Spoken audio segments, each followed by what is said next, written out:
I had to sit people down and go, this is my reality. It's not ideal, but here is where I'm at. And you have to accept.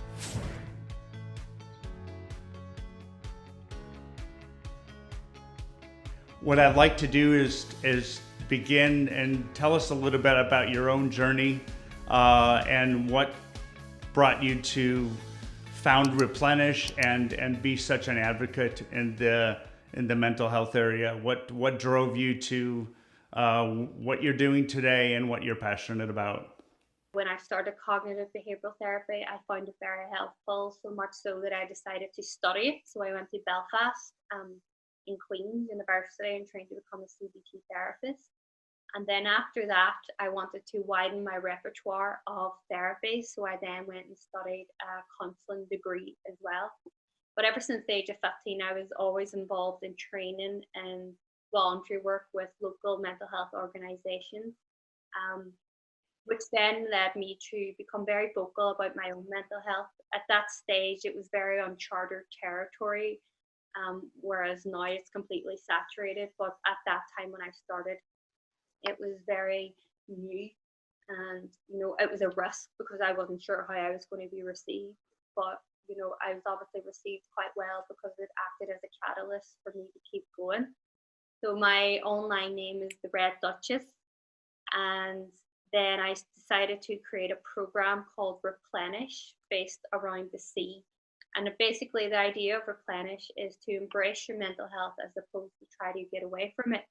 And so our symbol for our brand is a wave, which means that our mental health can seem like a wave crashing in on us, and we feel smothered, we feel like we're drowning, and we feel like we'll never breathe again. But what happens is that the wave subsides and you stand up again, but this time you have a whole new perspective on life, and it's refreshing and it's a replenish. That's why the word replenish came about. And so I decided my approach in delivering workshops, both online to clients in the community and workplaces and schools, would be very non-clinical. Because when I normalize it and I make it non-clinical, people can relate more. So I take everything that I found was unhelpful and I took it out of my approach and implemented it. I love the concept about the wave, Caroline, and I want to hone in on a couple of things.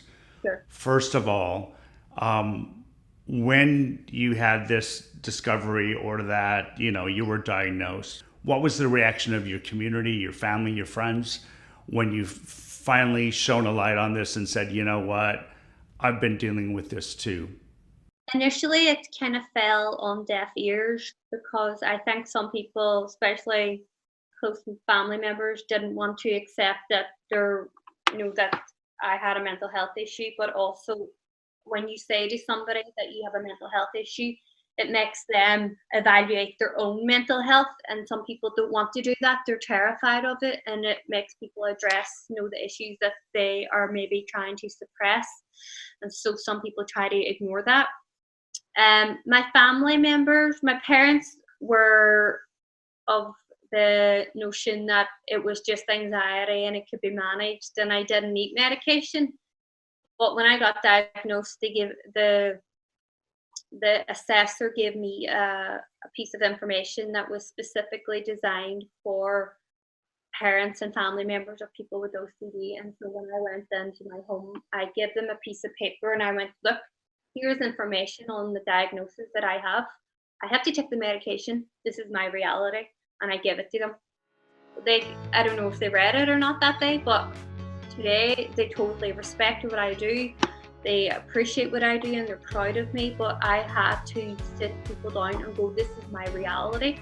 It's not ideal, but here is where I'm at. And you have to accept. The biggest step with mental health is acceptance that you or somebody close to you has a mental health issue. And not only does that impact on the quality of life and a lifestyle change, but also how they're perceived.